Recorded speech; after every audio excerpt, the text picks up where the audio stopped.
El aroma a seda virgen y a lavanda, impregnado en el forro protector, envolvía el probador, encapsulando la anticipación febril de la víspera. Ella rozó el tul del vestido, impoluto, cada puntada una promesa silenciosa del futuro que se inauguraría en menos de 24 horas. La luz del atardecer se colaba oblicuamente por el ventanal, tiñendo el blanco inmaculado de un suave tono dorado, el color de la certeza absoluta. En ese instante de paz anticipada, cuando el mundo exterior parecía amortiguado por el peso de la felicidad inminente, el móvil vibró sobre el terciopelo de la mesa auxiliar. No fue una llamada, ni la cascada de mensajes de felicitación de las amigas, fue la discreta notificación de un único mensaje de texto. Era él. La pantalla se iluminó con su nombre, y debajo, una sola línea, concisa, brutalmente final. Lo siento, no puedo. No vengas a buscarme. Olvídalo todo. La frase, despojada de cualquier emoción, se incrustó en su pecho como una esquirla de hielo. El aparato se deslizó de sus dedos entumecidos, golpeando el parquet con un sonido sordo que, para ella, resonó con la potencia de una explosión controlada, la demolición de una vida entera. El silencio que siguió fue el más atronador que jamás había experimentado, un vacío que devoraba la música, el confetti, las flores, los sueños tejidos con minuciosa paciencia. La vergüenza, hiriente y densa, llegó incluso antes que el dolor. Subió por su cuello en una oleada de calor insoportable, la visualización instantánea de la humillación, los 400 invitados ya notificados, los platos ya pagados, las caras de sus padres al recibir la noticia, la maquinaria social paralizada por una cobardía incomprensible. Se quedó inmóvil, mirando el vestido blanco, que de repente se había transformado de símbolo de alegría en un sudario, un monumento costoso y ridículo al abandono. ¿Cómo podía alguien simplemente desvanecerse, dejando tras de sí solo un vacío resonante y una pregunta que escocía en la garganta? Se arrodilló junto al teléfono, sin derramar una lágrima, la mente en un estado de hiperrealidad fría, analizando los daños. Él, nosotros, había desaparecido. Lo único tangible que quedaba de la visión de la felicidad compartida eran 2 billetes de avión a Tailandia, comprados con meses de antelación, válidos para un vuelo que salía en solo 72 horas. Eran la ruta de escape soñada, ahora convertida en la única ruta. El destino estaba pagado, sellado con un itinerario minucioso. Ella se puso de pie, la mirada fija en los 2 pasajes que sacó temblorosamente de la cartera. Un asiento libre, una cama de hotel sin ocupar.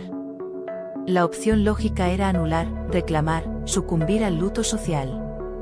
Pero mientras el mundo exterior aguardaba su colapso, ella sintió, por primera vez, un diminuto e irrefrenable impulso de rebeldía. ¿Qué haces cuando la felicidad compartida desaparece, pero el camino a la aventura permanece abierto y solo te queda un asiento disponible? Era ridículo pensar que solo unas horas antes de que la luz azul del móvil destrozara mi vida, estábamos planeando la decoración del salón. Llevábamos 8 años juntos. 8 años de construir, ladrillo a ladrillo, un futuro que parecía impermeable a cualquier grieta. Nuestro amor no era de esos apasionados y ruidosos de película, era una sutil melodía de confianza y comodidad. Yo creía en él ciegamente.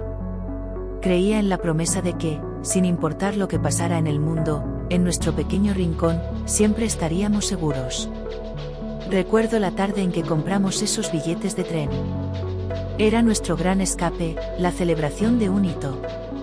Habíamos ahorrado meticulosamente, fantaseando con las rutas, los pueblos pequeños, las cenas con vino local.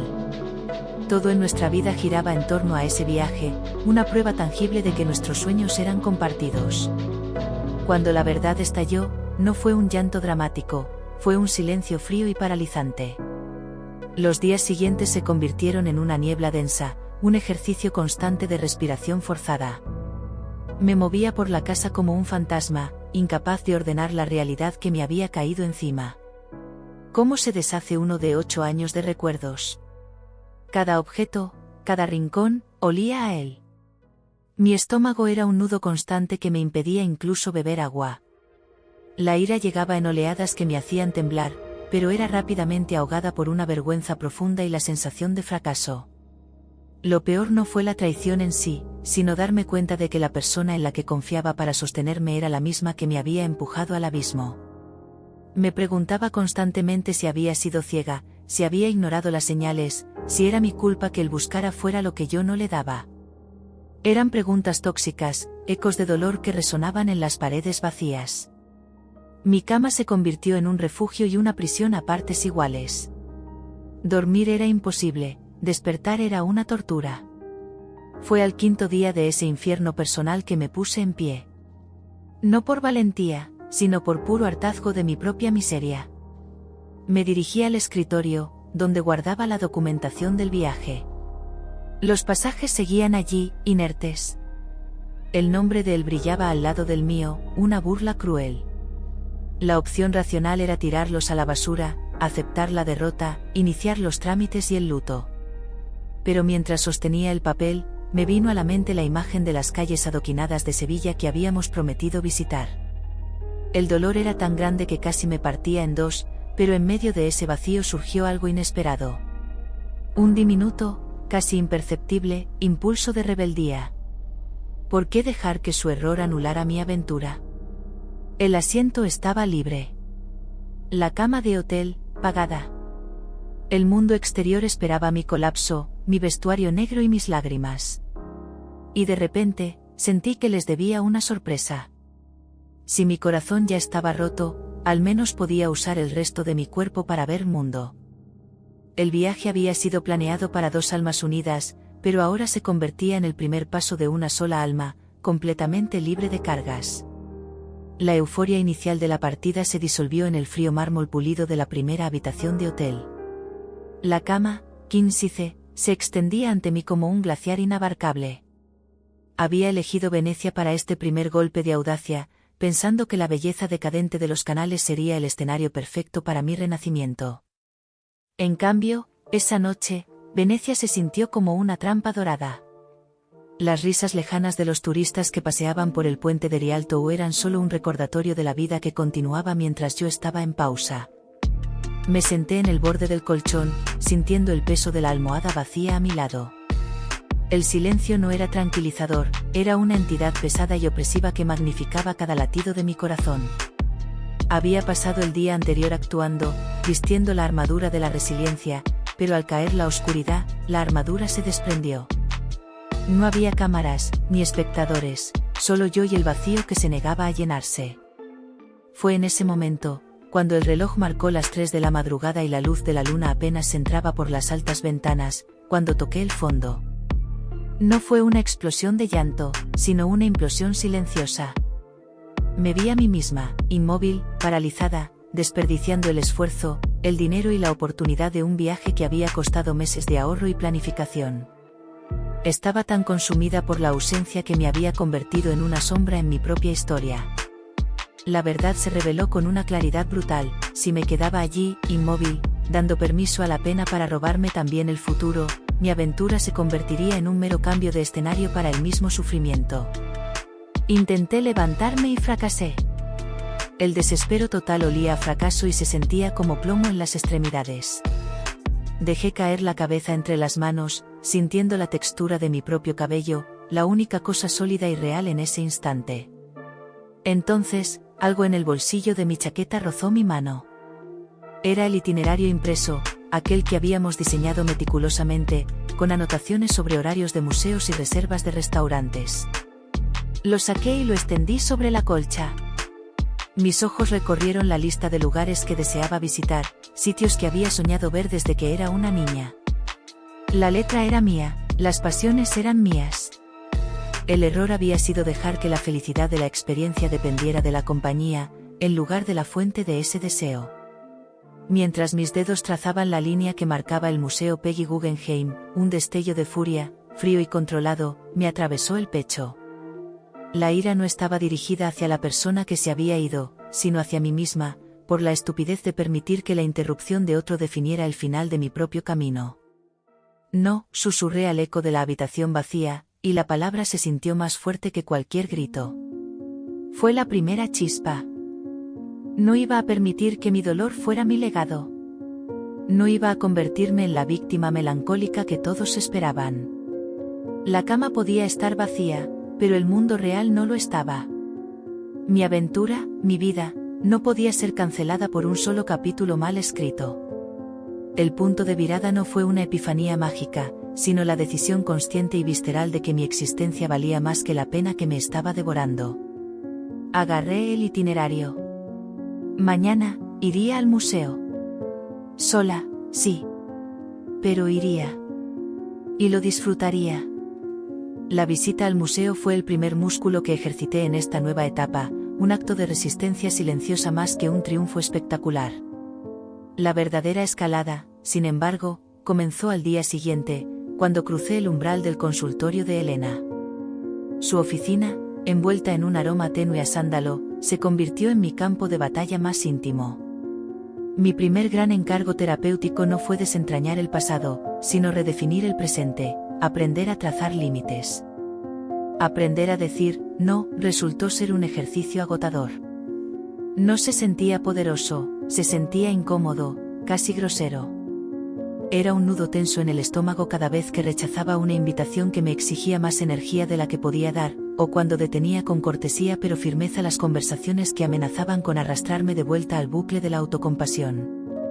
Era una labor diaria de poda emocional, protegiendo con celo ese pequeño jardín de calma que estaba intentando cultivar.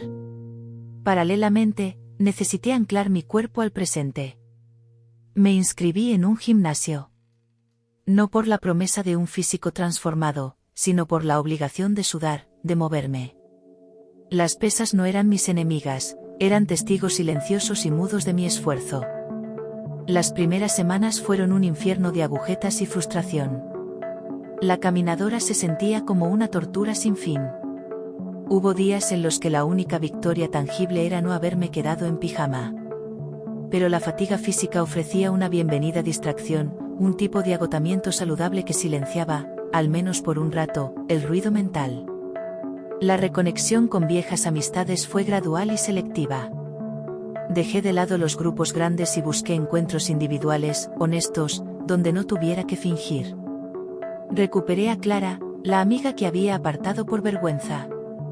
Le conté la verdad sin filtros, la crudeza de mi desmoronamiento. Su respuesta no fue lástima, sino una mano firme que me empujó a desempolvar el itinerario de viaje que había archivado. El mapa seguía ahí, esperando. Decidí empezar la ruta costera del norte que habíamos soñado, sola.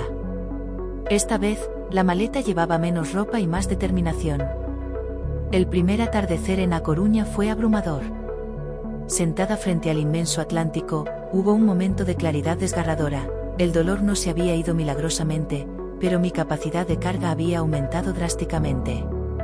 El éxito no fue llegar a un destino, sino darme cuenta de que podía disfrutar de la belleza del camino, independientemente de quien estuviera a mi lado. Cada kilómetro recorrido, cada sesión de pesas superada, se sumaba a una nueva narrativa. Ya no era la historia de la pérdida, sino el vibrante relato de la reconstrucción de mi propio mapa vital. El sol de la mañana entraba por el ventanal del gimnasio, iluminando los rastros de sudor en la esterilla. Me quité los auriculares, sintiendo el pulso firme y acompasado. Ya no me veía como un naufragio a la deriva, sino como el capitán de mi propia embarcación, sólida y bien equipada. Ahora, al levantarme, el peso que sentía no era la carga emocional de la desesperación, sino el agradable esfuerzo de una rutina bien ejecutada. Los músculos que había tonificado eran un espejo de la voluntad que había reconstruido, fibra a fibra. Recuerdo la persona que fui hace unos años, aquella que se miraba al espejo buscando desesperadamente aprobación externa, anhelando un salvavidas que nunca llegaba. Era una sombra pidiendo permiso para existir, midiendo su valor por la cercanía de otros. La gran diferencia entre aquel yo y este de hoy no es el cuerpo más fuerte, ni las metas alcanzadas en la oficina, sino la fuente de mi valor.